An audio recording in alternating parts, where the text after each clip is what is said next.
Welcome to Wife Cheating Story. I hope you have an enjoyable and relaxing time listening. Let's get started. Your support means everything to us. We'd love to know, which geographical location are you joining from today? At home? On the go? Share with us below. Now, let's dive into today's story. Chapter 1. Empire of Frost. Dominic Frost stepped onto the helipad of Frost Tower, the wind whipping his custom suit against his athletic frame. At 43, Dom had built Frost Innovation from a garage startup into a biotech empire worth billions. The helicopter blade slowed as he surveyed downtown Boston, a city he'd conquered through brilliance and an unflinching resolve that both impressed and terrified his peers. "Another acquisition closed?" asked Bernard Willis, Dom's head of security, as they entered the private elevator. "Meridian Sciences couldn't refuse our final offer," Dom replied, a cold smile forming. "Their board folded when I mentioned certain regulatory issues they've been hiding." This was how Dominic operated: thorough intelligence, leverage, and calculated pressure. He'd emerged from the shadows of South Boston's toughest neighborhood, clawing his way into MIT on scholarship before revolutionizing medical equipment manufacturing. Those early years shaped his philosophy: trust few, forgive none, and always hold the stronger hand. The elevator doors opened to Dom's executive suite. Autumn Rios, his fiercely loyal chief of staff, handed him a coffee exactly as he preferred it. "Your wife called," Autumn said, keeping pace as they walked. "She wants to confirm dinner with the Bowmans tonight." Dom nodded, though his jaw tightened imperceptibly. Vivian had been acting strange lately, distracted, distant. After 12 years of marriage, he recognized the signs of deception. He'd hired discreet surveillance 2 weeks ago, but had yet to report anything concrete. "Something else," Autumn continued, lowering her voice. "Those background searches you requested? Results are in your secure inbox." Dom paused at his office door. "The Bowmans and Dr. Reynolds? And the others, yes." Dom had been vetting his entire social circle since noticing Vivian's behavior change. Trust was rational only with complete information, a principle that had saved him countless times. That evening at Vivian's favorite restaurant, Dom studied his wife while pretending to check his phone. At 38, Vivian Frost remained breathtakingly beautiful, her elegant posture and warm laugh masking an ambitious woman who'd left a promising career as a pharmaceutical researcher to support his rise. Their marriage had always been more partnership than passion, but worked. Until now. "Dom, you're missing Sheila's story," Vivian chided, touching his arm. Her emerald pendant, his gift on their 10th anniversary, caught the light. He smiled apologetically at the Bowmans while noting how Vivian's fingers lingered on his sleeve, a performance he now recognized as rehearsed. "Parker Reynolds sends his regrets," Richard Bowman said, swirling his scotch. "Called away on some medical emergency." Again, Dom watched Vivian's expression carefully. Dr. Parker Reynolds, brilliant neurosurgeon, recent divorce, and newest member of their social circle. The slight tensing of Vivian's shoulders at the mention of Reynolds' name confirmed his suspicions. Later that night, as Vivian slept, Dom reviewed the surveillance report on his encrypted tablet.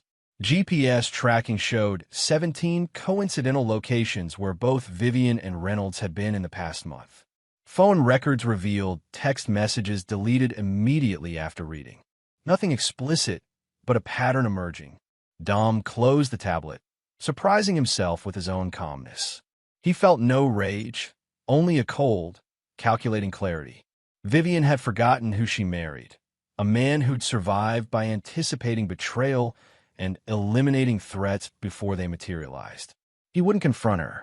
Not yet. First, he needed to understand the full scope of her deception. 1 week later, everything changed. Vivian announced her pregnancy. 8 weeks along, she said, tears of apparent joy streaming down her face. "We're finally going to be parents, Dom." He embraced her, his mind racing through possibilities, timelines, and a darkness he hadn't felt since his youth. The child might be his. They'd been trying for years despite his ambivalence about fatherhood. But the timing aligned too perfectly with her growing closeness to Reynolds. Dom kissed his wife's forehead, already plotting the DNA test that would determine much more than paternity. "I've never been happier," he lied, with such conviction that Vivian believed him completely. Chapter 2. Veiled Connections. The pregnancy transformed their marriage, at least on the surface. Dom pivoted his strategy, becoming the model expectant father, attending every appointment, redecorating the guest wing into a nursery, and publicly doting on Vivian with extravagant gestures that made headlines in Boston society pages. Privately, he compiled evidence. Dom was playing a long game, one where Vivian and Reynolds would reveal themselves through complacency. On a crisp October morning, Dom deliberately left for a business trip to Chicago.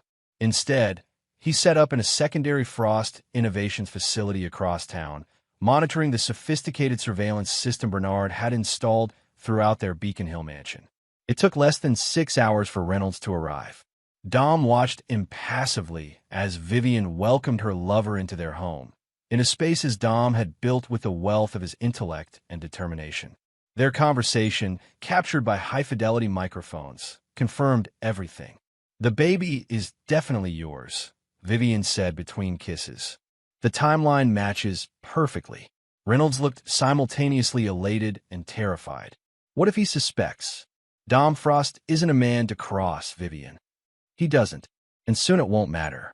Once the baby is born, I'll file for divorce. With his heir in my custody, I'll get half of everything. Dom felt nothing watching them together. Not heartbreak, not even anger. Only a cold, clarifying purpose that hardened his resolve. They had made a catastrophic error in judgment. Not the affair itself, but in threatening what was his. The next day, Dom returned home as scheduled, kissing Vivian's cheek as if nothing had changed. What she interpreted as love was patient, methodical reconnaissance. 2 months into the pregnancy, Dom orchestrated a chance meeting with Reynolds at a hospital charity gala. The doctor visibly paled when Dom approached, champagne flute in hand. "Parker, Vivian speaks so highly of your work. She's convinced you're revolutionizing neurological treatment." Reynolds stammered through pleasantries while Dom studied him. Conventionally handsome, prestigious career, but ultimately weak. A man who'd crumble under real pressure. "Actually," Dom continued, "I'd love your professional opinion on a new medical technology we're developing. Perhaps you could consult? The compensation would be substantial." The trap was baited with precision. Reynolds, unable to decline without arousing suspicion, agreed. Dom now had legitimate reason to meet with his wife's lover regularly, to monitor him closely while implementing the early stages of a plan that would leave nothing to chance. As Vivian's pregnancy progressed, Dom cultivated unexpected allies. He struck up a friendship with Melissa Dawson, a senior labor and delivery nurse at Boston Memorial, where Vivian would deliver. Their connection began innocuously at a hospital fundraiser, but Dom recognized Melissa's resentment toward the wealthy patients she served, especially after discovering her substantial medical debt from her own daughter's treatments. "The system's rigged," Melissa confided after several meetings, unaware she was being carefully manipulated. "People like your wife waltz in expecting royal treatment, while families like mine go bankrupt keeping our children alive." Dom nodded sympathetically. "The inequity is staggering. I've been thinking about creating a foundation to address exactly this issue." He paused thoughtfully. Someone with your insights could be invaluable in shaping such an initiative. The implied financial opportunity wasn't lost on Melissa. Dom had found her price long before offering to pay it. Meanwhile, Dom cultivated his relationship with Theo Simmons, his oldest friend from South Boston. Unlike Dom, Theo had never escaped their neighborhood's gravitational pull, drifting between legitimate businesses and occasional criminality. He remained fiercely loyal to Dom, who had bailed him out of numerous situations over the years. "I need something untraceable," Dom told Theo during a midnight meeting at an old boxing gym they'd frequented as teenagers. "Medical-grade surveillance that can't be detected by hospital security." Theo didn't ask questions. "I know a guy who supplies equipment to federal agencies. Give me 3 days." By Vivian's 3rd trimester, Dom had assembled all the necessary components for his countermove.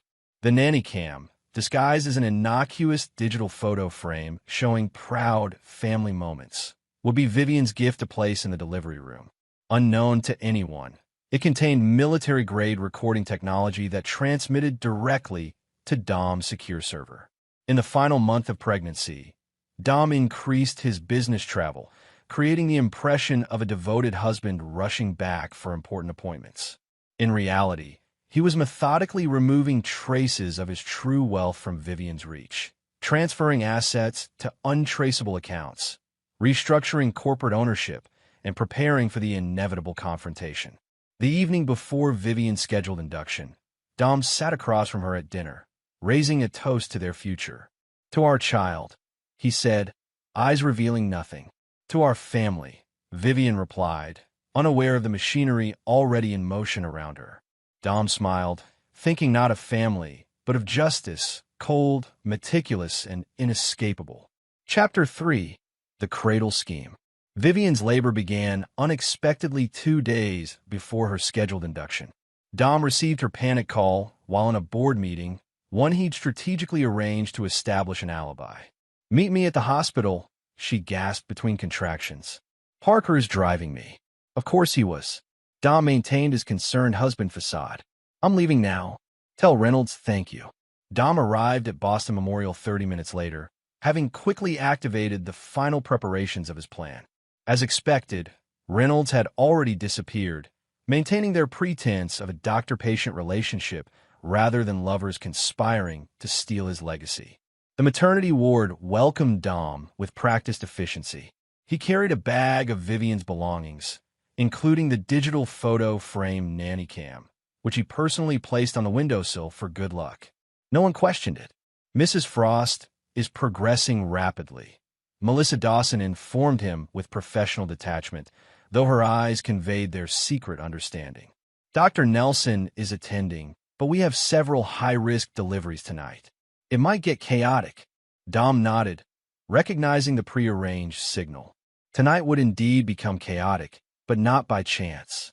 Hours passed in the sterile hospital room, with Vivian alternating between pain and drug-induced haze. Dom played his role perfectly, the concerned husband wiping her brow, advocating with staff, making appropriate calls to family and friends to announce the imminent arrival. At 3:17 a.m., Vivian delivered a healthy 8-pound boy with a strong set of lungs and a shock of dark hair. Dom stared at the child, searching for his own features but seeing only a stranger's face. The paternity test would confirm what he already knew, but tonight's events would make that evidence redundant. While Vivian slept, exhausted from delivery, Dom stepped into the hallway, ostensibly for coffee. Instead, he ducked into an empty consultation room and accessed the nanny cam feed on his encrypted phone. Everything was captured in perfect high-definition detail. At 4:35 a.m., during a shift change, and precisely when hospital security cameras experienced a technical glitch arranged by Theo's contacts, Melissa Dawson entered Vivian's room with another nurse, Courtney Walsh. "Room 307 ready?" Melissa asked, checking that Vivian was still sedated. "Ready.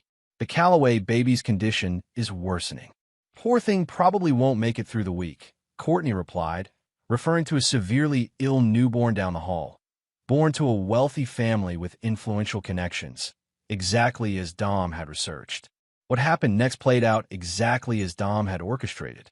Melissa carefully lifted Dom's son, biologically Reynolds' child, from the bassinet. Courtney wheeled in another bassinet containing the sickly Callaway baby, who shared similar coloring but bore the unmistakable signs of a congenital disorder. "A little tragedy for the rich man," Melissa muttered as they completed the switch. "Maybe this will teach people like the Frosts that money can't buy everything." The irony of her statement, that she was being paid handsomely for this very act, would become apparent to her soon enough. Courtney looked nervous. "If anyone finds out, no one will," Melissa assured her. "The charts are switched in the system. The Callaways get a healthy son, and the Frosts get what fate decides."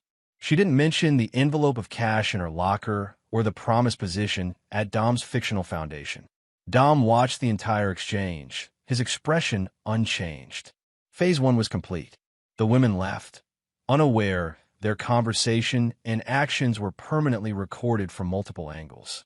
When Vivian woke hours later, the hospital was already buzzing with concerned activity. Dr. Nelson entered with a grave expression as Dom held his wife's hand supportively. "Mrs. Frost, Mr. Frost, I'm afraid there's a situation with your son. He's showing symptoms consistent with Zellweger syndrome. We're running tests, but I must prepare you. The prognosis for this condition is poor." Vivian's anguished scream echoed through the maternity ward. Dom embraced her, hiding his face as he whispered soothing words that meant nothing. Over her shoulder, he made eye contact with Melissa Dawson, who stood in the doorway with a clipboard, her expression carefully neutral. The next 48 hours unfolded in a blur of specialists, tests, and Vivian's unraveling emotions. Dom remained steadfast, authorizing experimental treatments and consultations with world-renowned experts, all while knowing the truth. Reynolds appeared as the concerned physician, offering professional support while barely concealing his devastation. Dom watched their subtle exchanges, the brushing of fingers during chart handoffs, the loaded glances when they thought he was distracted. Their dream of a perfect family with his fortune had shattered spectacularly. On the third day, Dom began the endgame. He waited until Melissa's shift ended, following her to the parking garage. She started at his appearance beside her car. "Mr. Frost, I didn't see you there. We need to talk, Nurse Dawson." His voice was soft but carried unmistakable menace. "About my son, my real son." The color drained from her face. "I don't know what. I've arranged a meeting with Hospital Director Green in 20 minutes. The police will be there too." Dom held up his phone, displaying a crystal-clear image of Melissa switching the babies. Along with this footage, Melissa leaned against her car, legs suddenly weak. "How did you?" "The how doesn't matter," Dom interrupted. "What matters is what happens next." When they entered Director Green's office, Chief Detective Thomas Sullivan was already waiting with 2 officers. Green looked confused and concerned. "Mr. Frost, Nurse Dawson, what's this urgent matter?" Dom connected his phone to the office display, playing the damning footage without preamble. The room fell silent except for Melissa's shaky breathing. When the video ended, Detective Sullivan turned to Melissa. "Ms. Dawson, you're under arrest for kidnapping, child endangerment, and medical fraud." As an officer began reading Miranda rights, Melissa's desperate voice cut through. "Your wife made me do it." Dom feigned shock perfectly. "What are you talking about?" "Vivian Frost paid me $50,000 to switch the babies," Melissa blurted, tears streaming down her face. "She said her lover was the real father and they needed a way out of the marriage without losing her claim to your money. A sick baby would create sympathy during divorce proceedings." Detective Sullivan looked skeptically at Dom. "That's quite an accusation." Dom appeared appropriately stunned. That's impossible." But Director Green was already pulling up hospital records. "Dr. Parker Reynolds has been Mrs. Frost's prenatal physician from the beginning, despite not being on staff in obstetrics. That's unusual." Dom's expression hardened convincingly. "Check Reynolds' whereabouts during the switch, and my wife's phone records with both of them." The cascade of revelations Dom had carefully arranged began tumbling exactly as planned. Within hours, the truth he had orchestrated would come to light, setting in motion consequences that neither Vivian nor Reynolds could escape. The game wasn't over. It was just beginning. Chapter 4: Threads Unraveling. The hospital erupted into controlled chaos as Dom's revelation rippled through administration and law enforcement. Director Green ordered an immediate lockdown of the maternity ward while police secured both babies' locations. Dom observed the proceedings with detached calculation, playing the role of the shocked, betrayed husband with precisely calibrated emotion.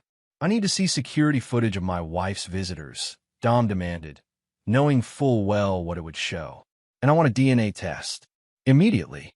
Detective Sullivan, a veteran investigator with sharp eyes that missed nothing, studied Dom carefully.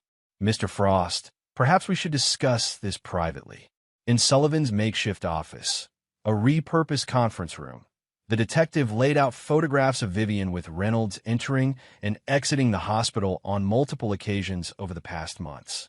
Hospital security cameras caught these, Sullivan explained. Dr. Reynolds used his access badge to bring her through staff entrances. Dom stared at the images, manufactured surprise giving way to convincing anger. How long have you been investigating? We weren't, Sullivan admitted. Not until an hour ago. But when accusations this serious emerge, we check everything. He hesitated. There's more. We've seized Nurse Dawson's personal effects. She kept records, text messages, payment confirmations. Your wife and Reynolds have been planning this for months. Dom stood abruptly, pacing with carefully choreographed agitation. I need to confront her. Mr. Frost, Sullivan's tone sharpened. This is now a criminal investigation. You can't. She's still the mother of a child that may be mine. Dom interrupted, his voice breaking strategically. Let me talk to her before you make arrests. Please. Sullivan's experience told him to refuse, but compassion won out. 5 minutes. With an officer present, Dom found Vivian in the neonatal intensive care unit, staring through glass at the sickly infant she believed was hers. She turned at his approach, tear-streaked and hollow-eyed. Dom, she whispered, reaching for him. He stepped back, just beyond her grasp. Is Parker Reynolds the father? Her face froze in a mask of confusion that might have been convincing to anyone but him. What? No. How could you even? Melissa Dawson confessed everything. Dom cut in coldly. The baby switch. The plan for divorce. All of it. Vivian's performance collapsed instantly. Her eyes darted toward exits, calculating escape routes that no longer existed. Dom, whatever she said, it's not. Stop lying. His controlled fury made the officer behind him shift nervously. The police have your text messages, Vivian. They have footage of you with Reynolds. They know. Realization dawned in her eyes. Not just that she was caught, but that she'd severely underestimated the man she'd married. You knew. Before any of this. Dom stepped closer, voice lowering. You forgot who I am. Where I came from. The men in South Boston who crossed me never made that mistake twice. The threat hung in the air between them as Detective Sullivan entered. Mrs. Frost, we need you to come with us for questioning. As police led her away, Vivian's mask of refinement finally shattered completely. You planned this, she screamed back at Dom. Somehow you made this happen. Dom watched him passively, saying nothing. Let her accusations seem like desperate deflections of a guilty woman. Hours later, Dom sat in Director Green's office as the hospital administrator slid DNA results across his desk. Express testing confirms it. The healthy baby with the Callaways is your biological son. Dom had anticipated this moment, prepared his reaction, but genuine surprise overtook him. The child was actually his, not Reynolds'? His calculations momentarily faltered before he regained control. It changed nothing about Vivian's betrayal or his course of action. What happens now? Dom asked, recalibrating his strategy. We've informed the Callaways, Green replied. They're devastated but cooperative. Child Services is involved due to the criminal nature of the switch. Dom nodded, his mind racing through implications and opportunities. I want custody of my son immediately. There are protocols. I don't care about protocols, Dom interrupted. I'm a father. The baby was stolen through a criminal conspiracy. My lawyers will be here within the hour. True to his word, by nightfall, Dom's legal team had secured emergency custody of his biological son. As he entered the Callaways' private room to reclaim his child, Eleanor Callaway, a dignified woman with compassionate eyes, cradled the healthy infant one last time. We've been calling him Noah, she said softly. He's a beautiful boy. Dom approached cautiously, a genuine flicker of emotion catching him off guard as he viewed his son, his actual son, for the first time. Thank you for taking care of him. Mr. Frost, Eleanor continued, her husband Gregory standing protectively behind her. We've had him only days, but her voice broke. But you love him, Dom finished, understanding complicating his planned response. Gregory Callaway spoke up, his voice strained. Our son, the baby your wife has, his condition is terminal. The doctors give him weeks, maybe months. Dom hadn't anticipated this conversation. These people had lost one child to disease, and now another to circumstances beyond their control. For the first time since discovering Vivian's betrayal, something pierced his calculated veneer. Not quite compassion, but recognition of fellow players caught in a game they never chose. "The Frost Foundation will cover all medical expenses for your son," Dom said impulsively. "The best specialists, experimental treatments, whatever might help." Eleanor's eyes widened. "You would do that? Even after what's happened?" "Your family is as much a victim as mine," Dom replied, surprising himself with the sincerity in his voice. As hospital staff helped Dom prepare to take his son home, Detective Sullivan appeared in the doorway. "Mr. Frost, a word?" In the hallway, Sullivan looked troubled. "Dr. Reynolds is missing. His phone's been turned off, and he emptied his bank accounts this morning." Dom feigned concern while inwardly smiling. Of course Reynolds had run. Dom had ensured it by having Theo leave very specific threats of the doctor's home. "Find him," Dom said firmly. "He needs to answer for this." Sullivan studied Dom with renewed suspicion. "That's the thing, Mr. Frost. The timing is curious. Reynolds disappeared before we had any evidence linking him to the conspiracy, almost as if he was warned." Dom met the detective's gaze evenly. "Perhaps guilty men can sense when their time is up, Detective." Sullivan didn't look convinced. "Perhaps. Or perhaps someone orchestrated more than we realize." He handed Dom his card. "Call me if you hear from him." Dom took the card, nodding respectfully while recognizing a worthy adversary. Sullivan was smart enough to sense deeper currents, but not yet equipped to navigate them. That night, Dom brought his son home to an emptiness that echoed through the mansion. The nursery, designed for Vivian's fantasy future, now seemed like a monument to betrayal. Instead, Dom placed the baby's hospital-issued bassinet in his own bedroom. Looking down at the sleeping infant, Dom felt something shift inside him, not softening but refocusing. This child was his blood, his legacy, and protecting what was his had always been Dom's primary directive. His phone vibrated with a text from Theo. "Package secured. Proceeding to location B." Dom smiled grimly. Reynolds hadn't actually fled. He'd been taken, part of a parallel plan Dom had initiated the moment Melissa implicated the doctor. While police searched airports and train stations, Reynolds was being transported to a remote property Dom owned through untraceable shell companies. Dom gently touched his son's tiny hand. "I think we'll keep the name Noah," he whispered. "Noah Dominic Frost. A new beginning." Outside the window, lightning flashed across the Boston skyline, illuminating a city unaware that its most powerful resident had only begun to exact his retribution. Chapter 5. Calculated Consequences. Vivian Frost sat in the sterile interview room at Boston Police Headquarters, her designer outfit incongruous against the institutional surroundings. Across from her, Detective Sullivan placed a digital recorder on the table. "Mrs. Frost, this conversation is being recorded. You've waived your right to an attorney for this preliminary discussion. Is that correct?" Vivian nodded, her composure regained after the initial shock. "I have nothing to hide, Detective." Sullivan's expression remained neutral. "Then perhaps you can explain these." He slid printouts of text messages across the table. Exchanges between her and Reynolds discussing the baby switch, payment to Melissa, and plans for divorce once the sympathy factor was established.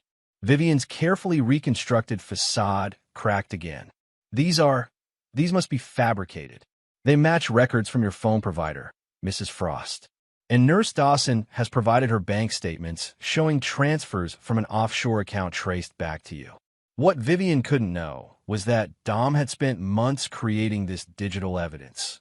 Fabricated messages indistinguishable from genuine communication, financial transactions routed through accounts opened with stolen identities, but linked just enough to create suspicion. As realization dawned that she was thoroughly trapped, Vivian changed tactics. "Dom set this up. He's framing me because he discovered my affair with Parker." Sullivan leaned back. "An affair you just denied having." "I panicked," she admitted. "Yes, Parker and I were involved. But this conspiracy? The baby switch? That's insane. Dom is the one who installed cameras everywhere. He's obsessive controlling. Yet the footage clearly shows Nurse Dawson switching the babies, not your husband. Because he paid her more. Vivian's composure disintegrated completely. You don't know what Dom is capable of. He came from nothing. The things he did to build his company. She leaned forward desperately. Investigate him. His past. There are bodies buried, detective. Literal bodies. Sullivan studied her clinically. We'll investigate all angles, Mrs. Frost. But right now, the evidence against you is substantial. As Vivian was processed for formal charges, conspiracy, child endangerment, and fraud, Dom was meeting with his attorneys in his home office. Noah sleeping peacefully in a bassinet beside him. The preliminary hearing is set for next week, explained Lana Reeves, his chief counsel. Given the evidence, bail will likely be denied. Dom nodded, seemingly distracted by his son's peaceful breathing. There's something else, Lana continued hesitantly. Vivian is making accusations against you. Claims you orchestrated the entire situation. Of course she is, Dom replied calmly. She's desperate. Still, Sullivan seems interested in her claims.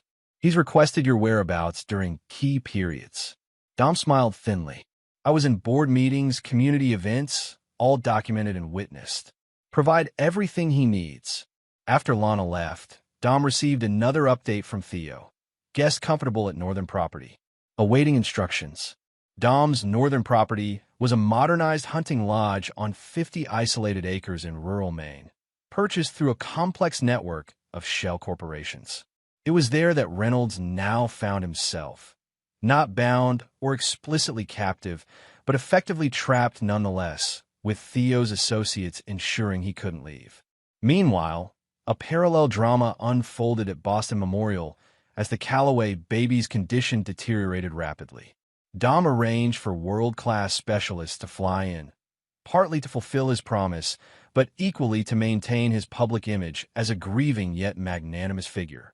3 days after Vivian's arrest, Boston's elite gathered for a charity gala Dom had long planned to attend. Rather than cancel, he appeared briefly with Noah, now cared for by a rigorously vetted nanny. The room hushed as he entered, conversations shifting to dramatic whispers. I considered staying home, Dom addressed the crowd. But causes like children's cancer research transcend personal tragedy. He pledged $10 million to the foundation, earning tearful applause. Afterward, Agnes Harrington, Boston's most influential socialite, approached him. Dominic, what extraordinary grace you've shown through this ordeal. Thank you, Agnes. Though I fear the worst is yet to come. The Callaway child's prognosis is grim. Agnes looked confused, but I spoke with Eleanor yesterday. Their baby passed away last night. Dom feigned shock. What? I'd arranged specialists to arrive tomorrow. It was very sudden, Agnes explained. Eleanor said they're grateful for your efforts nonetheless. Dom excused himself, processing this unexpected development. He hadn't arranged the child's death, but its timing created both opportunities and complications. He immediately called Lana. The situation has changed, he explained.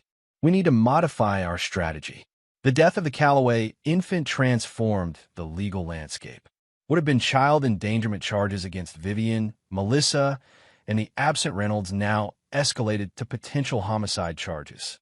District Attorney William Porter, ambitious and sensing career-making headlines, personally took over the case. Dom's public response was carefully calibrated grief and outrage.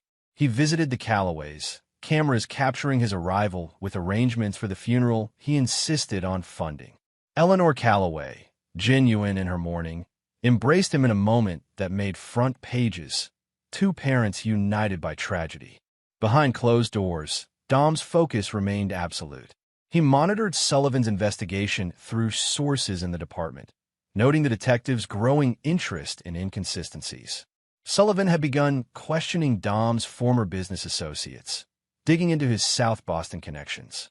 Most concerning was Sullivan's request to interview Autumn Rios, Dom's chief of staff who knew more about his daily operations than anyone. Dom arranged to meet her the night before her scheduled interview. Sullivan will ask about my activities the week before Noah's birth, Dom explained as they sat in his study. About surveillance equipment purchases, my meetings with Melissa Dawson. Autumn, loyal since Dom hired her 15 years earlier, didn't hesitate. What do you need me to say? Not say. Show. He handed her a tablet containing an alternate calendar, meticulously crafted to place him nowhere near the conspirators during crucial periods. Your records should match these exactly. Is he getting close? Autumn asked. Close enough to warrant caution, Dom admitted. Sullivan is smarter than I anticipated. After Autumn left, Dom called Theo. It's time for Phase 2. Prepare Reynolds. In Maine, Reynolds had spent 5 days in luxurious isolation, informed only that his protection was necessary while the situation stabilized.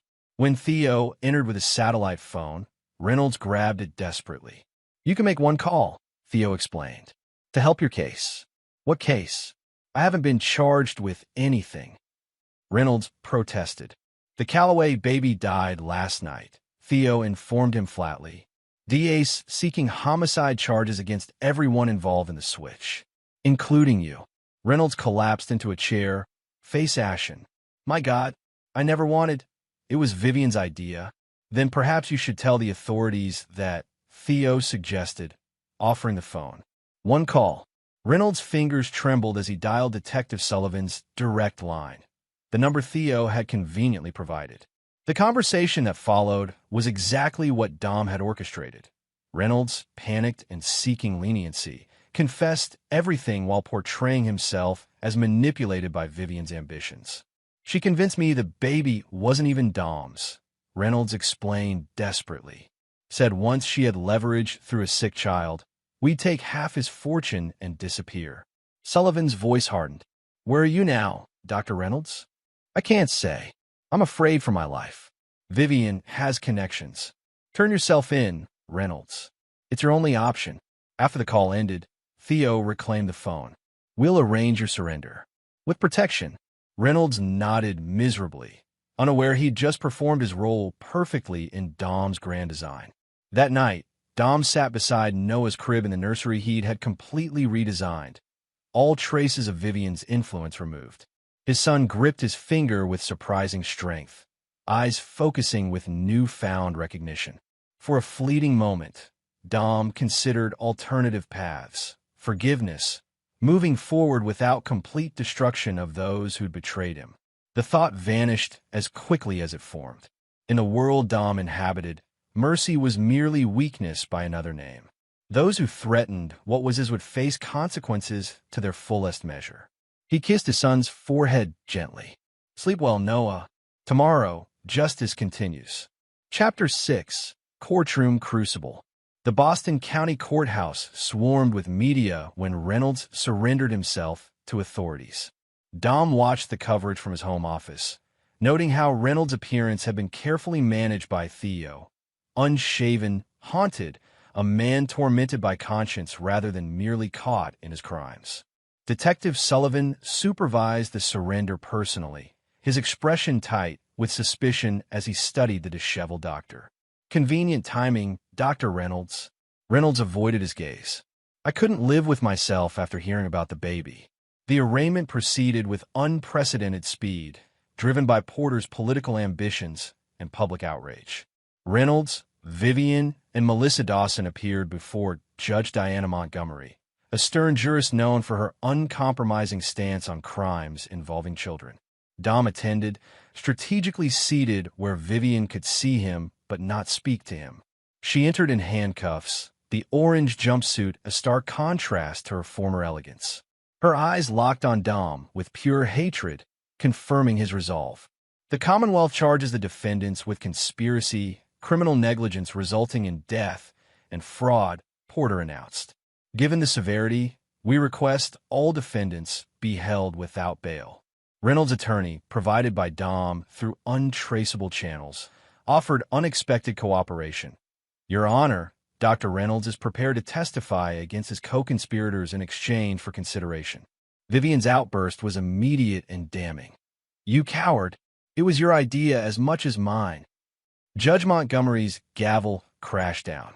Mrs. Frost, control yourself or be removed. The hearing concluded with all 3 defendants remanded without bail. As they were led away, Vivian lunged toward Dom, screaming accusations that echoed through the courtroom. He set us all up. He knew everything. Outside, reporters surrounded Dom, who projected dignified grief.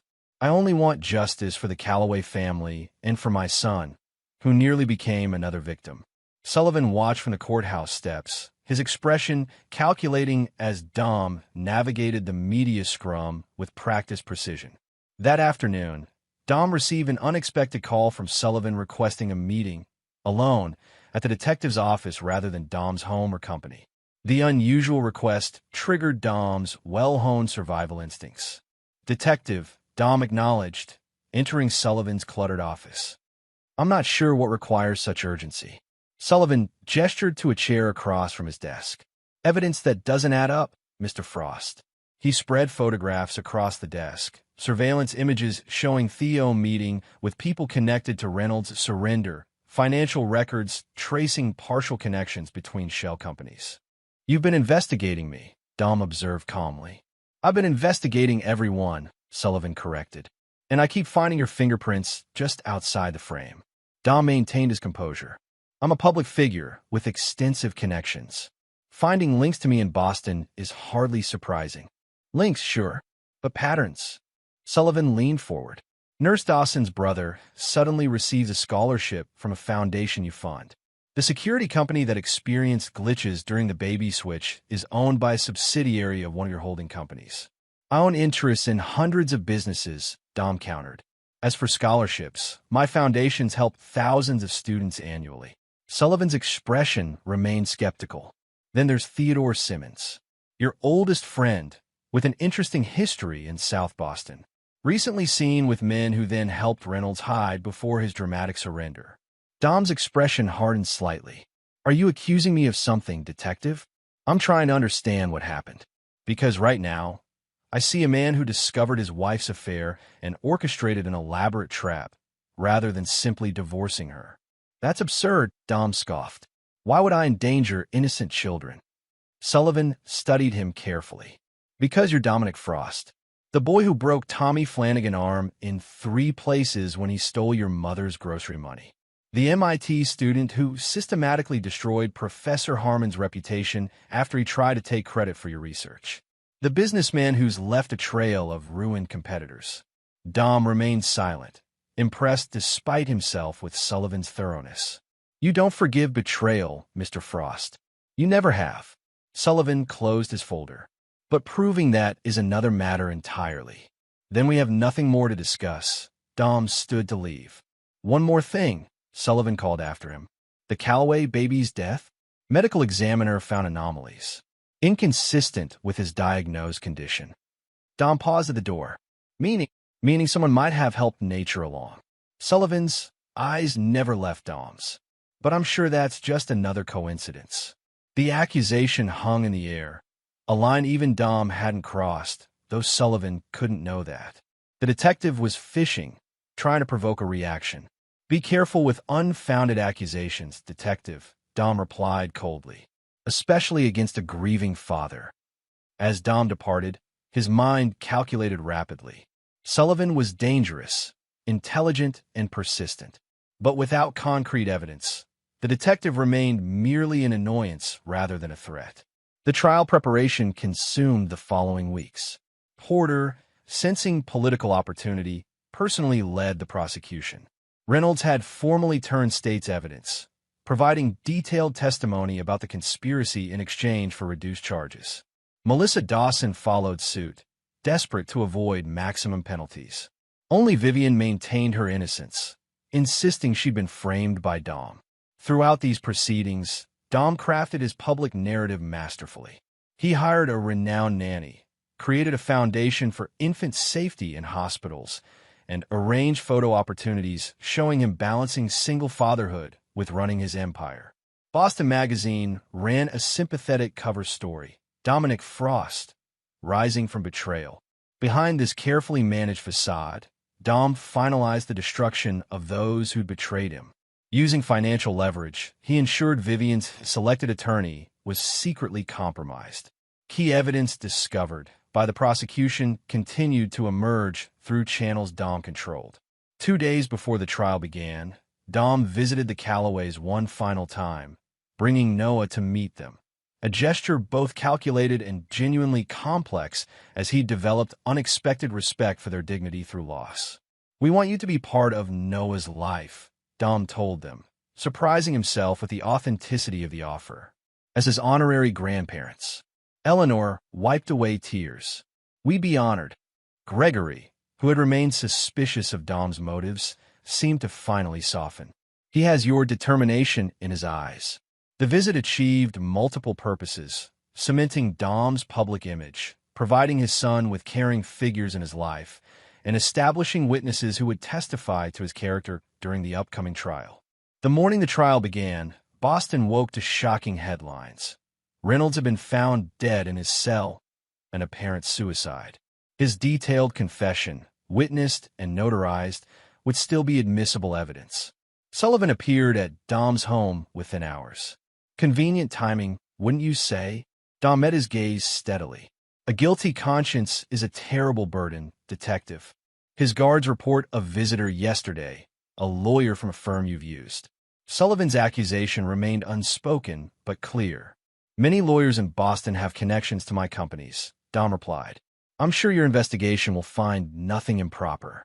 Sullivan leaned closer. "I know what you've done, Frost. I just can't prove it yet."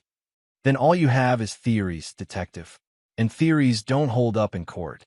As Sullivan left, Dom received confirmation from Theo that the final pieces were in place. Reynolds' death, genuinely self-inflicted after systematic psychological pressure from Dom's operatives, simplified the trial considerably. When court convened, with media filling every available seat, Porter presented a narrative exactly as Dom had designed it. A greedy wife, a morally compromised doctor, and a nurse willing to risk children's lives for financial gain. The evidence mounted day after day, methodically crushing Vivian's claims of innocence. On the trial's fourth day, Dom took the stand as the prosecution's star witness. Under Porter's careful questioning, he presented the image of a devoted husband blindsided by betrayal. "I had no suspicion until I saw the nanny cam footage." Dom testified, his performance flawless. "The shock of seeing Nurse Dawson switch my son. I can't describe it." When Vivian's attorney cross-examined him, Dom maintained his composure despite increasingly desperate attempts to break his narrative. "Isn't it true you had your wife under surveillance for months?" the lawyer demanded. "After noticing her strange behavior, I was concerned she might be ill or in trouble," Dom replied smoothly. "I never imagined this level of betrayal." By the trial's end, the outcome was inevitable. The jury deliberated less than 4 hours before returning guilty verdicts on all counts.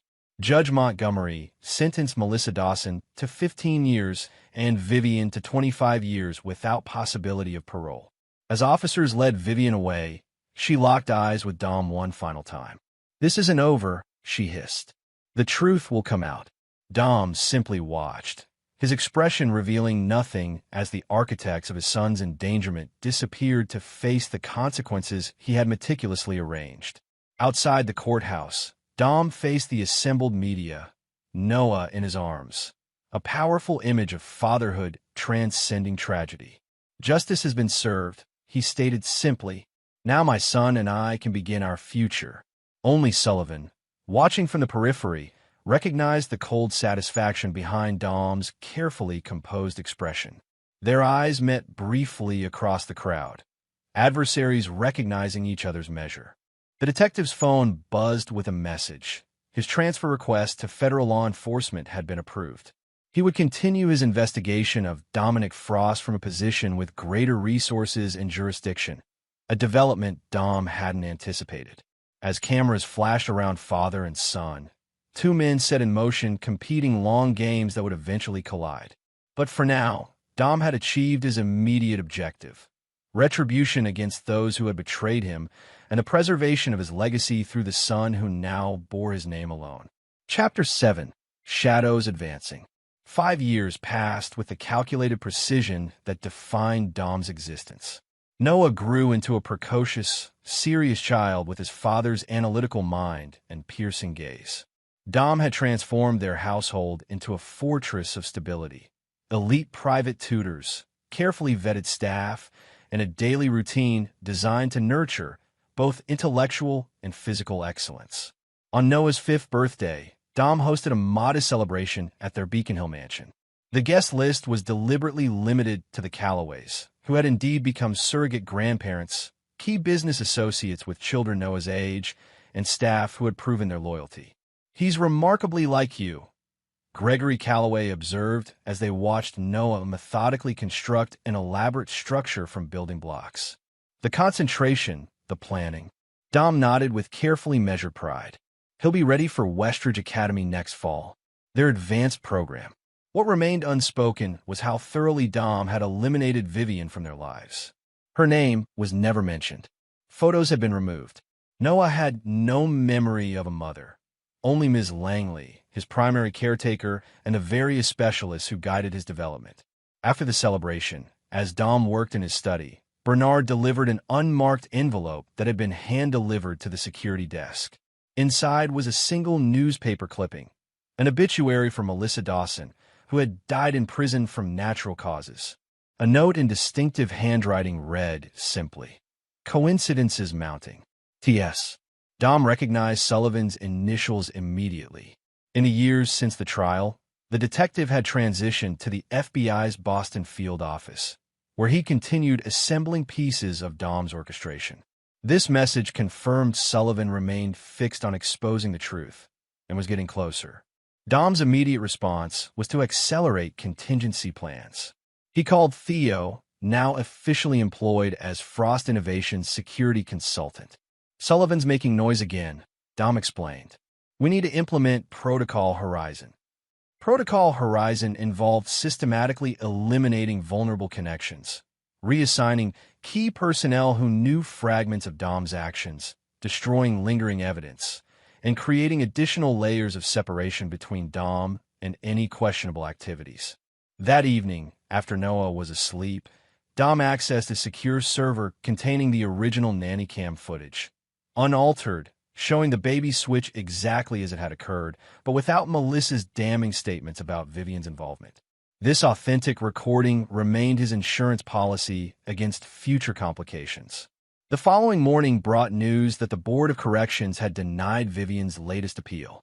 5 years into her sentence, she had exhausted most legal options. The system Dom had carefully influenced continued working as designed.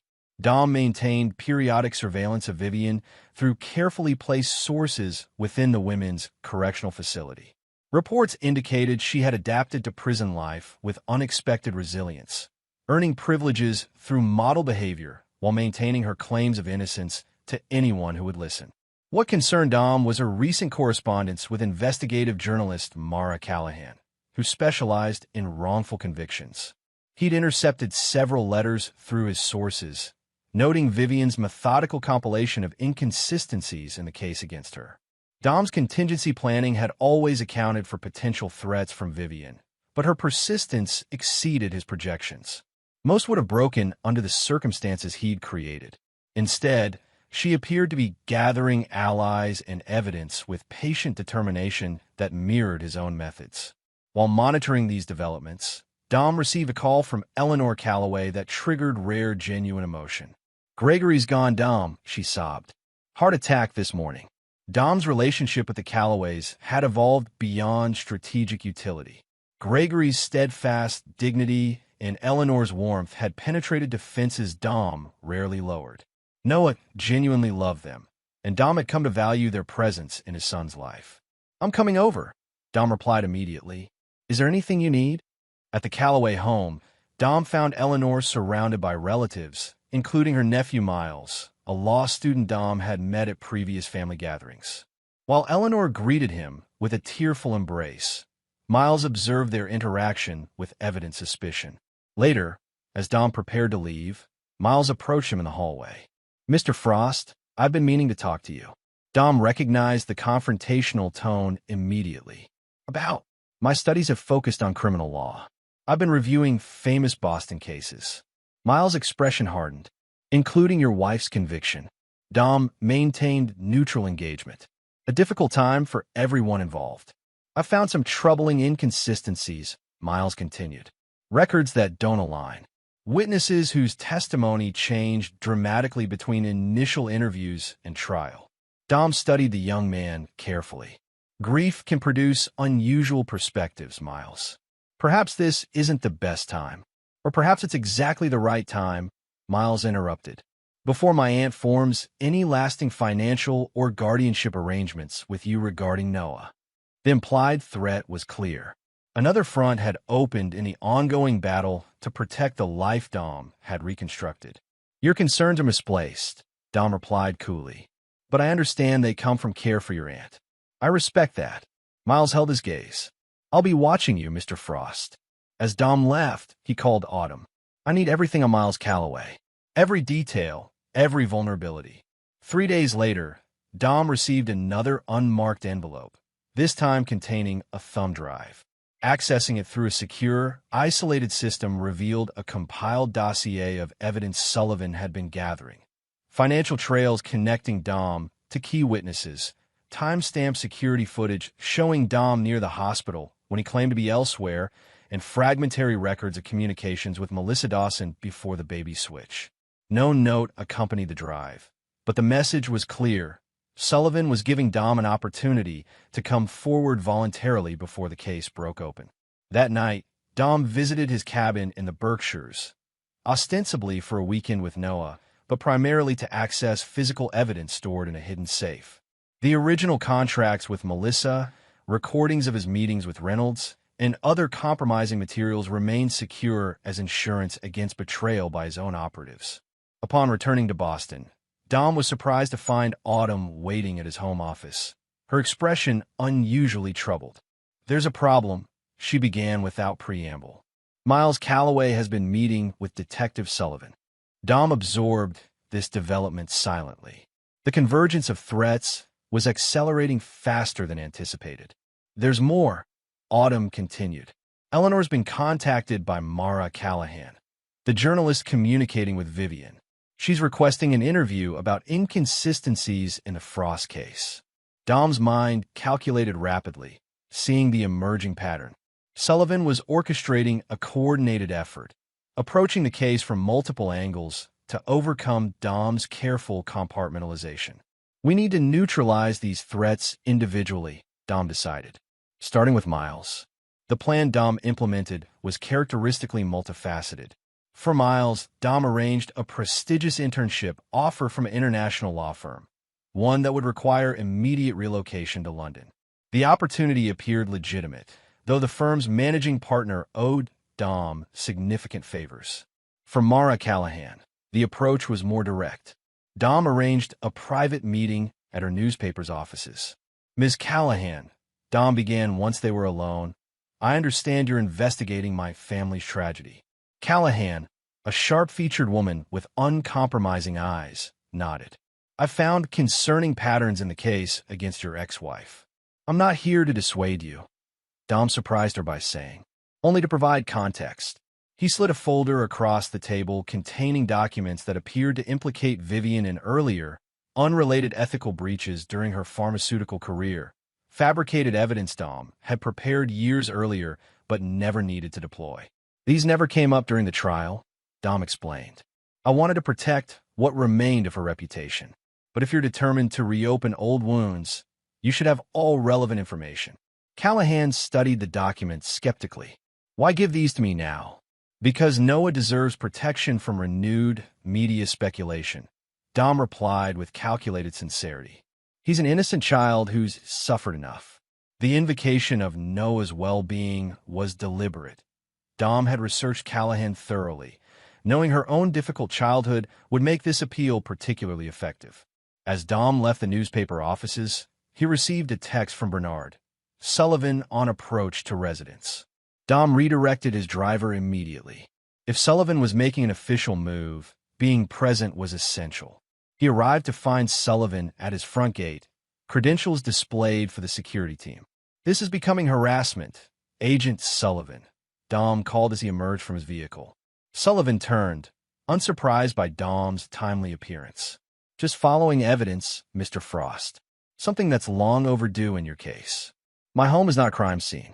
If you have questions, contact my attorneys. Sullivan smiled thinly. Actually, I'm here about Melissa Dawson's death. Preliminary toxicology suggests unusual compounds in her system, the kind developed by certain biotech companies.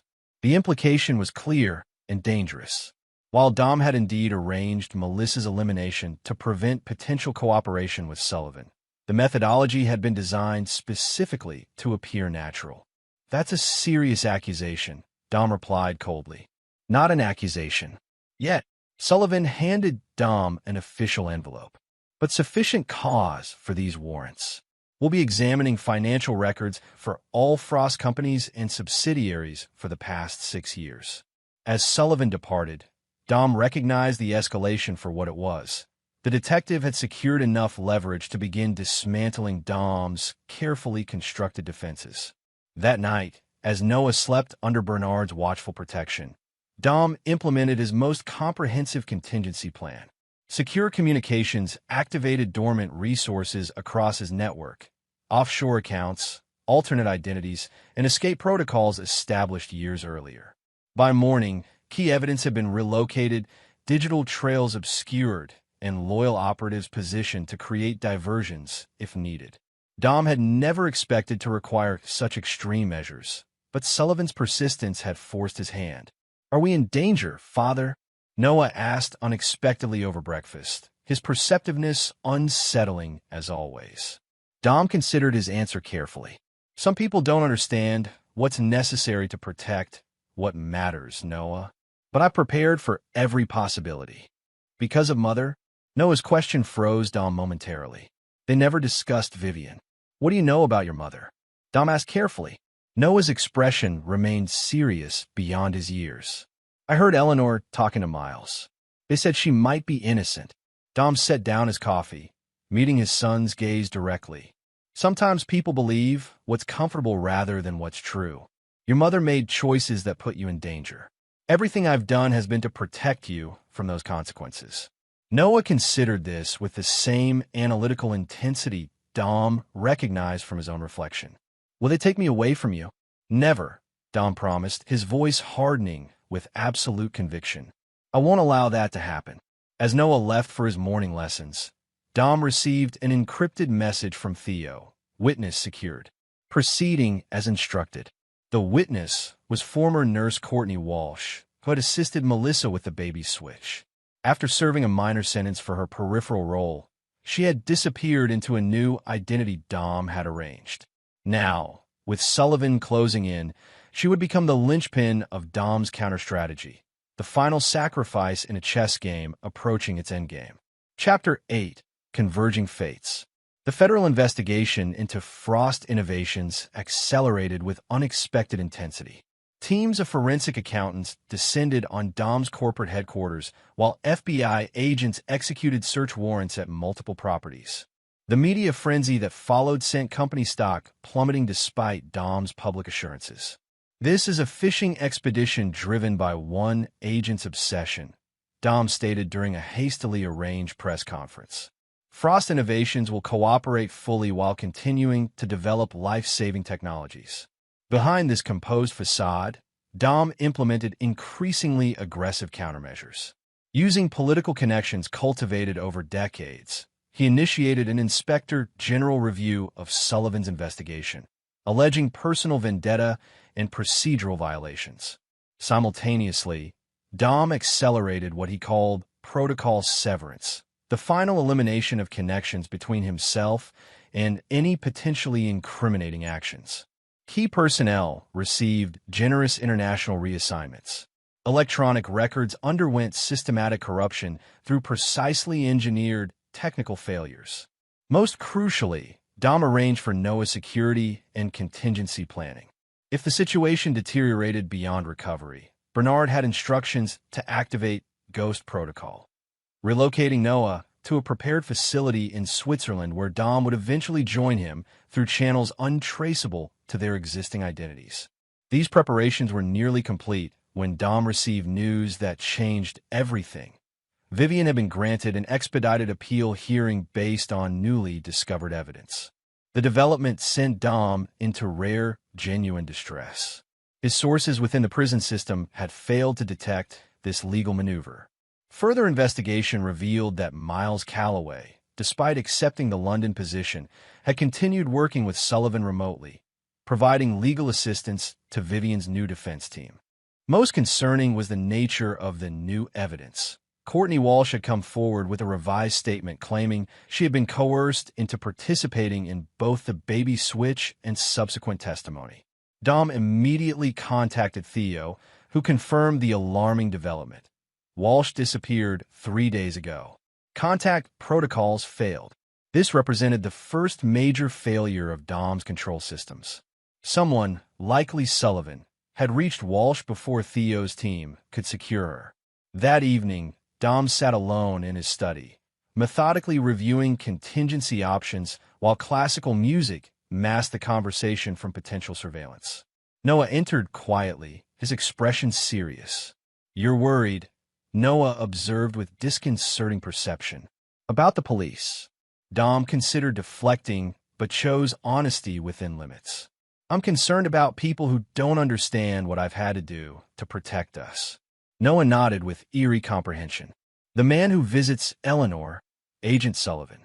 He watches our house sometimes." Dom concealed his surprise at Noah's observation. "You've seen him?" "From my window. He sits in different cars, but always watches the same way." Noah stepped closer. "Are we going away?" Bernard packed emergency bags. The question forced Dom to confront the reality he'd been avoiding. The life he'd built for Noah was unraveling despite all precautions. "If necessary, yes. But not yet." Noah processed this with the same analytical calmness Dom had cultivated in him. "Because of Mother?" "Partially," Dom acknowledged. "Some people believe she should be released." "Would she take me away from you?" The question struck Dom with unexpected force. Despite his preparations, he hadn't fully considered how Noah would process these developments. The boy had never known his mother, yet clearly understood more than Dom had realized. "I won't let that happen," Dom assured him, placing hands on his son's shoulders. No matter what. After Noah returned to bed, Dom received an encrypted call from Autumn. Sullivan's team accessed the sealed hospital records. They found discrepancies in the DNA testing. This development was potentially catastrophic. Dom had never altered the DNA results, showing Noah was his biological son. That truth had been genuine. But he had ensured other genetic markers were modified to prevent comparison with the limited samples from the deceased Calloway baby. "How soon until the appeal hearing?" Dom asked. 3 days, Autumn replied. "But there's more. Eleanor Calloway has agreed to testify for Vivian." The betrayal, though Eleanor wouldn't see it that way, cut unexpectedly deep. Dom had genuinely valued the relationship she had formed with Noah, seeing it as beneficial beyond strategic considerations. "Arrange a meeting with Eleanor tomorrow morning." The following day, Dom arrived at Eleanor's home to find her reluctant but willing to speak.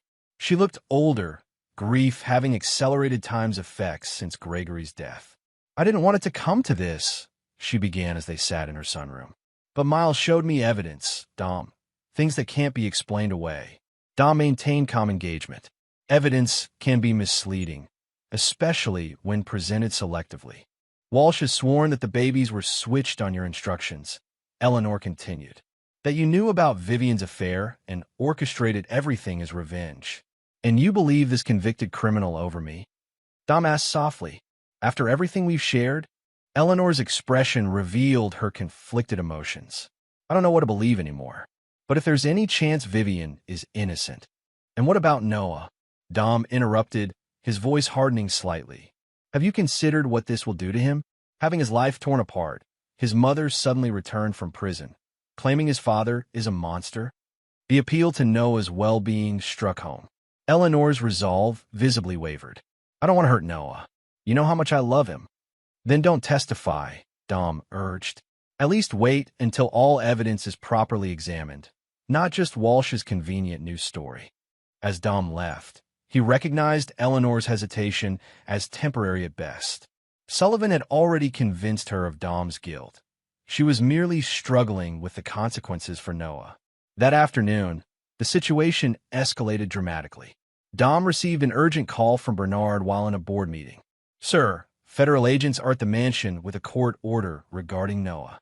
Dom maintained his composure despite the thunderbolt of fear this news triggered. What kind of order? Temporary custody evaluation.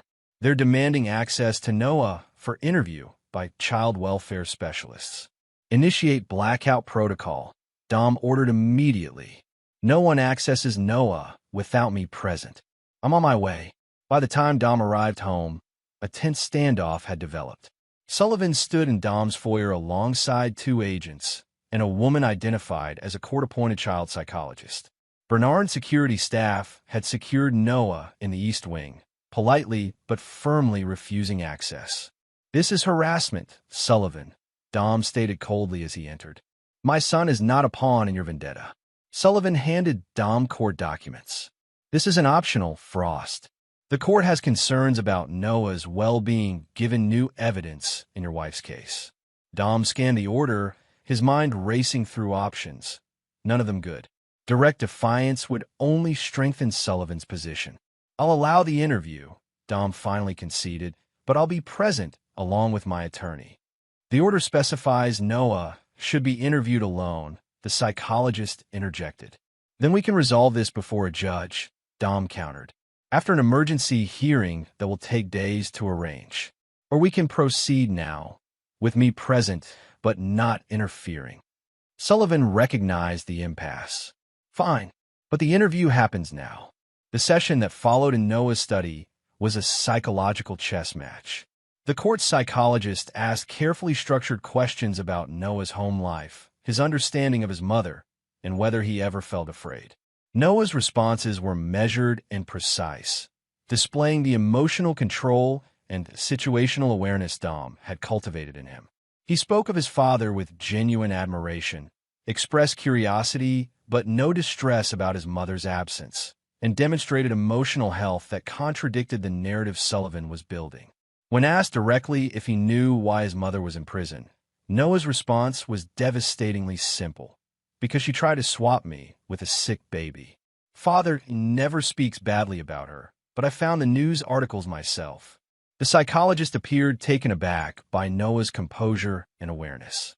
When Sullivan attempted to interject additional questions, Noah turned to him with unsettling directness. "You watch our house sometimes. From different cars. Why do you want to take me away from my father?" Sullivan's momentary surprise confirmed the accuracy of Noah's observation. The interview concluded shortly thereafter, with the psychologist clearly documenting Noah's apparent well-being and preference to remain with his father. As the federal team departed, Sullivan lingered momentarily. "Impressive performance, Frost. The boy's been well-trained. Or perhaps he simply knows what's true," Dom replied evenly. "Your crusade is harming him far more than I ever could." Sullivan's expression hardened. "We found Walsh. Her full testimony will be devastating. This isn't over."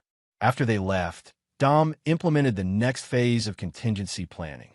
Bernard and Theo began preparing for potential emergency departure, while Autumn accelerated legal countermeasures through Dom's extensive network. That evening, Eleanor called unexpectedly. "Miles showed me the interview recording," she said, her voice strained. "Noah seems so certain." Dom recognized the opportunity. "Because he knows what happened, Eleanor. I've never lied to him. Only sheltered him from details he wasn't ready to understand. I can't testify against you," she admitted. "Not after seeing him. Not without being absolutely certain." Dom felt momentary relief, though he recognized the reprieve might be temporary. Noah needs stability right now. He needs the people he trusts. After the call, Dom found Noah in the mansion's library, reading advanced texts on molecular biology, his latest fascination. The boy looked up as Dom entered. "You did well today," Dom acknowledged, sitting beside him. Noah closed his book thoughtfully. "They want to give me back to Mother." "Some people think that would be best," Dom confirmed, never condescending to Noah's intelligence. "But she tried to hurt me," Noah stated with conviction that unsettled even Dom. "I remember the hospital. Not clearly, but feelings. Being taken from somewhere safe to somewhere wrong." Dom studied his son with new understanding. He'd never discussed these earliest memories, assuming Noah retained nothing from his first days of life. "What else do you remember?" A woman talking about hurting a rich man? Noah continued, his gaze distant. And then you finding me, making things right. These fragments, whether genuine memory or constructed from things Noah had overheard, aligned too perfectly with Dom's narrative. For the first time, Dom questioned whether his orchestration of events had damaged something fundamental in his son's development. Noah, Dom began carefully, sometimes when bad things happen, our memories can be affected by what we learn later. Noah looked at him with disconcerting clarity. You think I'm remembering what I read, not what happened.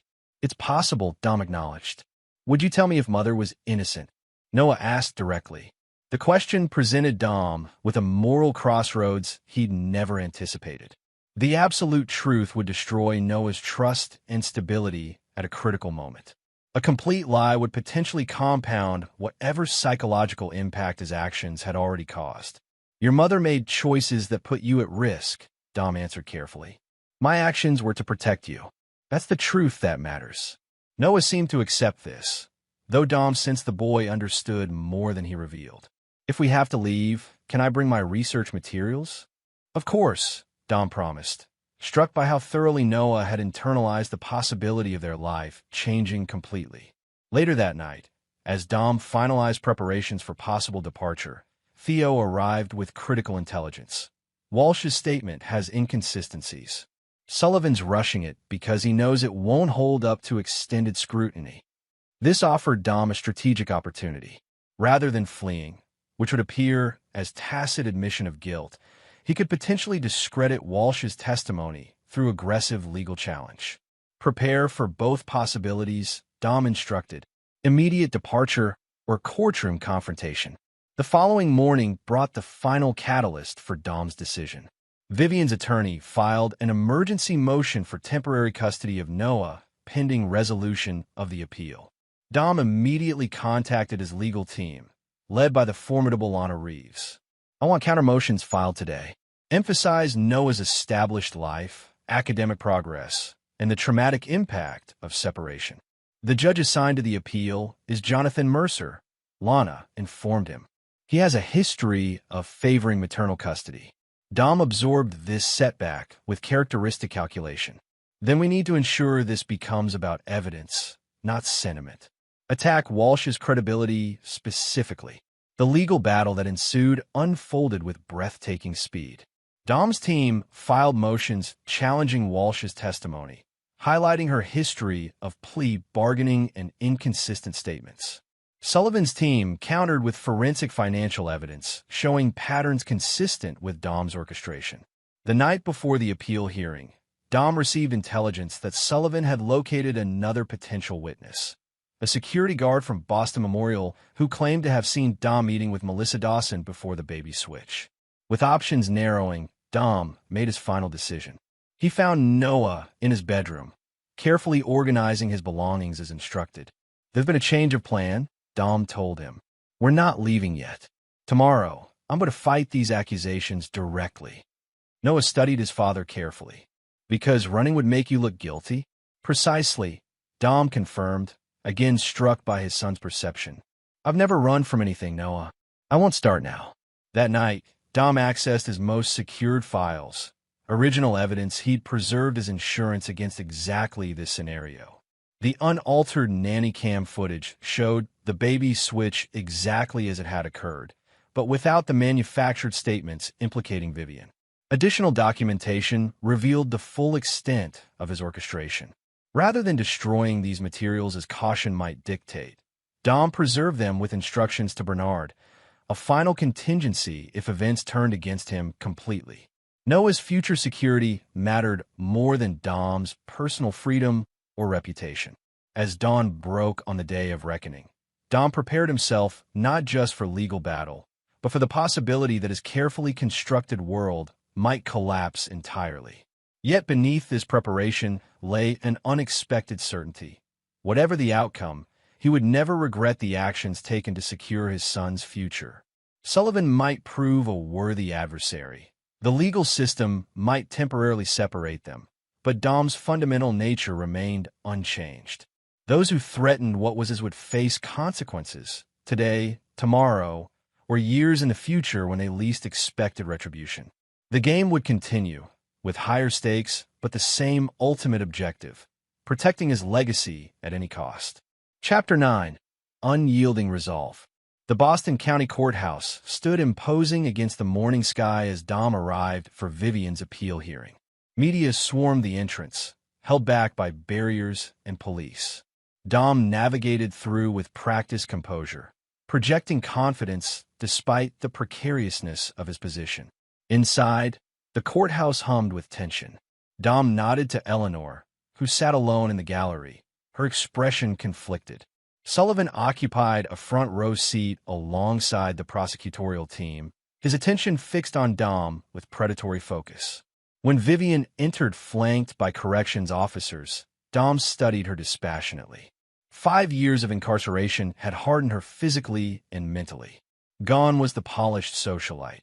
In her place stood a woman forged by survival and sustained by singular purpose. Their eyes met briefly. Mutual recognition of adversaries who understood each other too well. Judge Jonathan Mercer entered, his reputation for thoroughness immediately apparent as he addressed the courtroom. This hearing will determine whether sufficient new evidence exists to warrant a retrial in the matter of Commonwealth versus Frost.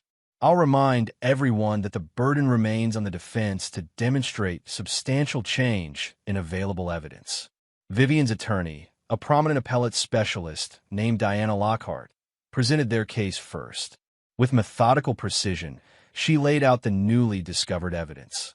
Courtney Walsh's revised testimony, financial irregularities suggesting Dom's manipulation, and expert analysis challenging the medical evidence from the original trial.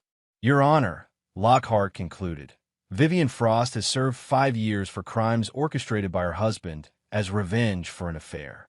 The real villain has been hiding behind wealth, influence, and careful manipulation of evidence. When Dom's attorney, Lana Reeves, rose to respond, her strategy was equally calculated. The defense offers a sensational narrative built on the word of Courtney Walsh, a woman who has changed her story multiple times when it served her interests. Mrs. Frost's guilt was established by overwhelming evidence, including her own incriminating statements to multiple witnesses. The legal battle continued through expert testimony and procedural arguments. Dom remained impassive, though internally he calculated probabilities and adjusted strategies as the hearing progressed. When Walsh took the stand, her testimony proved less damaging than anticipated. Her account contained inconsistencies that Lana exploited effectively. The turning point came unexpectedly when Judge Mercer addressed forensic accountant Martin Shun, who had analyzed Dom's financial records. Your report suggests patterns consistent with orchestration, but contains no definitive evidence linking Mr. Frost directly to witness tampering or evidence manipulation. Is that accurate? Shun hesitated. The patterns are highly suggestive, Your Honor, but indirect. We haven't located specific transactions proving bribery or coercion. Mercer's expression revealed nothing, but Dom recognized the significance of this exchange. Without direct evidence, Sullivan's case relied heavily on circumstantial connections that might not meet the legal threshold for overturning a conviction. During a midday recess, Dom stepped into a private conference room where Noah waited with Bernard. The boy looked up from his book, studying his father's expression. Is it going well? Noah asked directly. Dom considered how to respond appropriately to a 5-year-old while respecting his intelligence. The judge seems focused on evidence rather than accusations.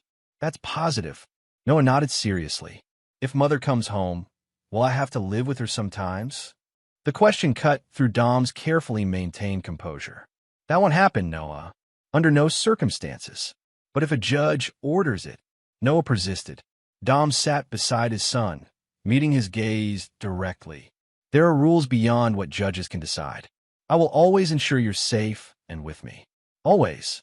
The afternoon session brought Sullivan himself to the witness stand, where he presented the accumulated evidence of his multi-year investigation. His testimony was compelling and methodical, revealing the full scope of connections he'd established between Dom and key elements of the original case. Agent Sullivan, Judge Mercer interrupted. Your investigation is impressive in its thoroughness. However, I'm still not seeing direct evidence of Mr. Frost's alleged orchestration, only patterns suggesting possible involvement. Sullivan leaned forward intently. Your Honor, these patterns are consistent with sophisticated criminal conspiracy. Mr. Frost's expertise in creating untraceable connections remains speculative without corroborating evidence. Mercer interrupted. This court requires facts, not theories, regardless of how compelling. As testimony concluded, Dom received an unexpected message from Bernard. Unknown vehicle monitoring Eleanor's residence. Not law enforcement. The development added a new variable to an already complex situation. Dom immediately dispatched Theo to investigate while focusing on the closing arguments. Lockhart delivered an impassioned plea for justice. Vivian Frost has maintained her innocence from the beginning. The mounting evidence of manipulation demands, at minimum, a new trial with proper examination of Dominic Frost's role in these events. Lana countered with measured precision. The defense offers theories without definitive proof, built on the shifting testimony of convicted conspirators. Mrs. Frost's conviction resulted from overwhelming evidence that remains uncontradicted by credible new information. Judge Mercer adjourned to consider his ruling, scheduling the decision for the following morning. As the courtroom cleared, Sullivan approached Dom directly. Impressive legal maneuvering, the agent acknowledged. But this isn't over, Frost. Dom maintained professional detachment. The legal system requires evidence, Sullivan, not personal vendettas. I found a security guard who saw you with Dawson before the switch, Sullivan countered. He's prepared to testify in a new trial. Dom allowed subtle recognition to show. Another conveniently emerging witness with suddenly improved memory? Judge Mercer seems skeptical of such patterns. Their exchange was interrupted by Bernard, who approached with controlled urgency. Sir, a situation requires your immediate attention. Outside, in Dom's secure vehicle, Bernard revealed the developing crisis. The surveillance at Eleanor's residence is connected to Miles Calloway. He appears to be protecting her from potential threats. Dom processed this information quickly. What threats? Unknown, Bernard admitted. But Miles has hired private security and installed monitoring equipment. He seems convinced Eleanor is in danger. The implications were immediately clear. Miles suspected Dom might target Eleanor to prevent her potential testimony in a retrial. A logical assumption given his understanding of events, but one that complicated Dom's position further. Maintain distance surveillance, Dom instructed. No direct contact or intervention unless absolutely necessary. Returning to his Beacon Hill mansion, Dom found Noah with Ms. Langley in the library, apparently absorbed in his studies but clearly waiting for updates. The judge will decide tomorrow, Dom explained simply. Noah processed this with his characteristic seriousness. I heard Bernard talking. Someone is watching Eleanor. Dom again found himself navigating the delicate balance between honesty and appropriate information for Noah's age. Miles is concerned about her safety. Because he thinks he might hurt her, Noah concluded with disconcerting directness. To stop her from helping Mother. The boy's perception continued to unsettle Dom. Miles doesn't understand our family, Noah, or what I would or wouldn't do. Later that evening, as Noah slept under enhanced security, Dom received critical intelligence from Theo. The security guard Sullivan mentioned had been located by Dom's operatives and questioned. His testimony would indeed be damaging. He had genuinely observed Dom near Melissa Dawson's station during periods Dom had claimed to be elsewhere. This development forced Dom to adjust his strategic calculus. Judge Mercer might deny the appeal based on current evidence, but Sullivan would continue building his case with new witnesses. The security guard's testimony could potentially trigger a separate investigation focused directly on Dom rather than Vivian's conviction. Dom faced the most consequential decision since discovering Vivian's betrayal. Implement Ghost Protocol immediately, disappearing with Noah before legal mechanisms could separate them, or remain and fight through increasingly unfavorable circumstances. The decision crystallized around a fundamental truth Dom had always acknowledged. Noah's well-being superseded all other considerations, including Dom's freedom, reputation, or the empire he'd built. With cold precision, Dom activated final preparations. Autumn received coded instructions to implement financial contingencies that would secure resources regardless of legal outcomes. Bernard coordinated enhanced security protocols while preparing for multiple departure scenarios. Theo ensured transportation options remained viable despite Sullivan's surveillance. At dawn, Dom woke Noah personally. "Today will bring changes," he explained with measured candor. "Whatever happens in court, remember that everything I've done has been to protect you." Noah studied his father with unnerving intensity. "Are we leaving tonight?" Dom hadn't explicitly shared these plans, reinforcing his growing recognition of Noah's observational abilities. "Possibly. Be prepared without being obvious." "I'm always prepared, father." The courthouse was even more crowded as Dom arrived for Judge Mercer's ruling. Media speculation had reached fever pitch following leaks about the potential breakthrough in Vivian's case. Sullivan sat with visible confidence beside the prosecution team. Eleanor had moved closer to Vivian's side of the courtroom, a symbolic shift that communicated her evolving perspective. Judge Mercer entered with the deliberate gravity of a man aware his decision would generate headlines regardless of direction. After preliminary remarks addressing procedural matters, he turned to the substance of his ruling. "This court has carefully considered the evidence presented regarding Vivian Frost's appeal. While Agent Sullivan's investigation raises legitimate questions about potential manipulation of witnesses and circumstances, these concerns remain primarily circumstantial rather than definitively proven." Sullivan's expression tightened as Mercer continued. "However, the testimony of Courtney Walsh, despite inconsistencies, does introduce sufficient doubt regarding key elements of the original prosecution to warrant further examination." Dom maintained his composed exterior while internally recalculating probabilities and timelines. "Therefore, this court grants a limited evidentiary hearing to evaluate the credibility of new witnesses and evidence, specifically regarding Dominic Frost's potential role in orchestrating events. This hearing will determine whether sufficient grounds exist for a full retrial." The courtroom erupted in controlled chaos as Mercer set the evidentiary hearing for 3 weeks hence. Vivian's attorneys celebrated the partial victory, while Sullivan immediately conferred with prosecutors about securing additional witnesses. Dom processed the ruling with characteristic calculation. 3 weeks provided sufficient time to implement an orderly transition rather than abrupt disappearance, transferring business control to trusted proxies, securing assets against potential seizure, and arranging Noah's departure under optimal conditions. As court adjourned, Sullivan approached with barely concealed satisfaction. "The truth has a way of emerging, Frost, no matter how carefully buried." Dom met his gaze evenly. "Theories require proof, Sullivan, something you've consistently failed to provide."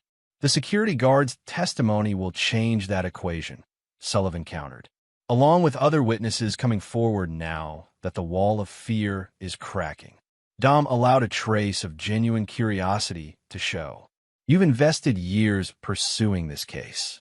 One might question whether it's justice you seek or personal vindication." Sullivan's expression hardened. "Every criminal believes they're untouchable until the moment they're not. Your moment is approaching." As Dom departed, Eleanor intercepted him near the courthouse steps. "I need to speak with you about Noah." They moved to a private alcove away from media and onlookers. Eleanor's expression reflected her internal conflict, the grandmother's love for Noah battling her growing conviction of Dom's guilt. "If there's a retrial," she began hesitantly, "Noah may need to testify." Dom's response was immediate and absolute. "That won't happen, under any circumstances." "The court may not give you a choice," Eleanor countered, "and Noah deserves to understand the full truth about his parents." "The truth you believe is Sullivan's construction," Dom replied with controlled intensity. "Noah knows everything he needs to know." Eleanor studied him with sad determination. "I've seen the evidence, Dom. Not just Walsh's testimony, but financial records, witness statements. You orchestrated everything. The baby switch, Vivian's conviction, all of it. And if that were true, Dom challenged. If Vivian and Reynolds had conspired to pass another man's child off as mine, to take half my company, to destroy everything I built, would their punishment be unjustified? Eleanor stepped back, momentarily startled by the implicit admission. That's not for you to decide. And it doesn't justify endangering innocent children. Noah was never in danger, Dom stated with absolute conviction. Everything was calculated to protect him. By switching him with a dying baby, by sentencing his mother to decades in prison. Eleanor's voice rose with emotion. That's not protection, Dom. It's vengeance. Dom reached a decision. Eleanor had irreversibly aligned with Sullivan's perspective. She now represented a potential threat to Noah's stability and Dom's custody. I've always respected you, Eleanor, Dom said with genuine regret. But my priority remains Noah's well-being. Any attempt to separate him from me will have consequences beyond what you can imagine. The implied threat hung between them. Eleanor straightened, her grief for Gregory temporarily overshadowed by newfound resolve. I'll do what's right for Noah, whatever that requires. As Eleanor walked away, Dom recognized a significant shift in the strategic landscape. Eleanor's potential testimony about Noah's well-being had been crucial to Dom's legal position. Her opposition now accelerated the timeline for implementing departure protocols. That evening, Dom accelerated final preparations. Noah was instructed to pack essentials while Dom secured critical documents and irreplaceable items. Bernard coordinated with Theo to establish transportation routes that would evade potential surveillance. As midnight approached, Dom received urgent intelligence. Sullivan had obtained an emergency order for Noah's temporary placement in protective custody pending the evidentiary hearing. Implementation was scheduled for morning. Accelerate timeline, Dom instructed Bernard. Departure in 30 minutes. Noah appeared in the doorway of Dom's study, already dressed and carrying his carefully packed bag. We're leaving now. Dom nodded, impressed by his son's readiness. Sullivan is moving faster than anticipated. As they prepared to depart through a secured garage entrance, Dom's secure phone displayed a message from Sullivan himself. Don't make this worse, Frost. Removing Noah from jurisdiction will trigger immediate federal charges. Dom deleted the message without response. Sullivan's awareness of their imminent departure was concerning, but not surprising. The agent had likely maintained surveillance on the mansion despite the appearance of adhering to legal processes. Bernard reported, primary route compromised. Moving to secondary extraction, Dom guided Noah toward a service elevator leading to an underground tunnel system, a contingency feature installed during the mansion's construction that connected to a neighboring property Dom controlled through proxies. As they moved through the dimly lit passage, Noah maintained remarkable composure for a 5-year-old facing dramatic upheaval. Where are we going? Switzerland initially, Dom explained, respecting Noah's intelligence as always. Then potentially New Zealand, depending on circumstances. What about your company? Everything you built? The question struck Dom with unexpected force. Noah, even at his young age, recognized the magnitude of what Dom was sacrificing to maintain custody. Some things can be rebuilt, Noah. Others are irreplaceable. They emerged at the secondary extraction point where Theo waited with an unmarked vehicle. FBI has established checkpoints on major routes, he reported. Marine option remains viable. Dom nodded, the plan shifting to their tertiary escape route. A private vessel docked at a marina Dom maintained through untraceable ownership. From there, they would transfer to a larger yacht in international waters before continuing to a private airfield beyond federal jurisdiction. As they approached the marina, Dom noticed Noah studying the night sky with unusual intensity. Will we ever come back? The boy asked quietly. For the first time in this ordeal, Dom found himself hesitating. The reality of what they were leaving behind, not just wealth and power, but the life Noah had known, struck him with unexpected emotional force. Perhaps, Dom answered honestly, but not soon, and not as we are now. Noah absorbed this with remarkable maturity before asking the question Dom had been anticipating. Did you do what they say? Frey mother. Dom faced a fundamental choice. continue the narrative Noah had been raised with, or acknowledge a more complex truth. The decision would shape their relationship in a new life they were forced to build. "Your mother betrayed us," Dom stated carefully. "She and Reynolds planned to take you away from me, to use you as leverage for her financial gain. I discovered their plan and ensured justice prevailed. By making sure she was punished," Noah concluded. "By ensuring you remained safe with me," Dom corrected. "Everything else was secondary." Noah considered this with the analytical intensity that mirrored Dom's own thought processes. You never forgive those who betray you. It wasn't a question, but a recognition of fundamental truth. Betrayal has consequences, Dom confirmed. That principle has protected us and will continue to do so. As they boarded the vessel that would carry them toward their new identity, Dom received one final message. Not from Sullivan or authorities, but from Eleanor. "Whatever you've done, Noah deserves better. He deserves truth." Dom deleted the message without response, though its substance lingered uncomfortably. As the marina lights receded behind them, Dom watched Noah standing at the vessel's rail, his small figure silhouetted against the fading lights of Boston. The only home he'd known, now replaced by an uncertain future shaped by the consequences of betrayal and retribution. In that moment, Dom recognized that his son had inherited more than his intelligence and determination. Noah had absorbed his fundamental philosophy, that loyalty was absolute, betrayal unforgivable, and consequences inescapable. Whether this represented success or failure in his parenting remained to be determined. What remained certain was Dom's unwavering resolve. Those who had threatened his family would never be forgiven. Those who had aided them would never be forgotten, and anyone who attempted to separate him from his son would face the full measure of his relentless determination, regardless of distance, time, or legal boundaries. As international waters approached, Dom placed his hand on Noah's shoulder. "This isn't an ending," he assured him, "merely a strategic repositioning." Noah looked up at his father with eyes that reflected both childlike trust and unsettling maturity. "Understand, father. Some battles require retreat before victory." Dom nodded, recognizing his own philosophy echoed in his son's words. Whatever came next, Sullivan's continued pursuit, Vivian's potential release, Eleanor's moral stand, the fundamental equation remained unchanged. Dom would protect what was his by any means necessary, without forgiveness, without compromise, without regret. The manhunt that followed would make international headlines. The revelations about Dom's orchestration would shock Boston society. The legal proceedings would establish new precedents in criminal conspiracy law. But Dom and Noah Frost, or rather, the new identities they would assume, watched these developments from a carefully secured compound on another continent, beyond the reach of American jurisdiction. Sullivan would continue his pursuit with unwavering determination.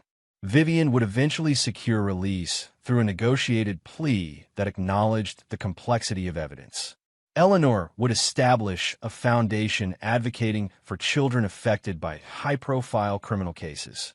But none would succeed in separating father from son. Dom had sacrificed an empire to preserve what mattered most. His legacy embodied in Noah, who grew into adulthood carrying his father's unwavering code. Protect what's yours, punish betrayal without mercy, and never forget that some principles transcend conventional justice. In the end, Dom's revenge had cost him his public identity and the empire he'd built. But as he watched Noah grow under his careful guidance, Dom considered it a price worth paying. After all, empires could be rebuilt.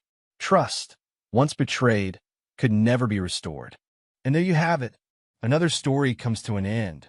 What did you think? I'd love to hear your thoughts in the comments below. If you enjoy this story, consider joining our community by subscribing. It means the world to us. For more stories like this one, check out the recommended videos on screen. And I'll see you there.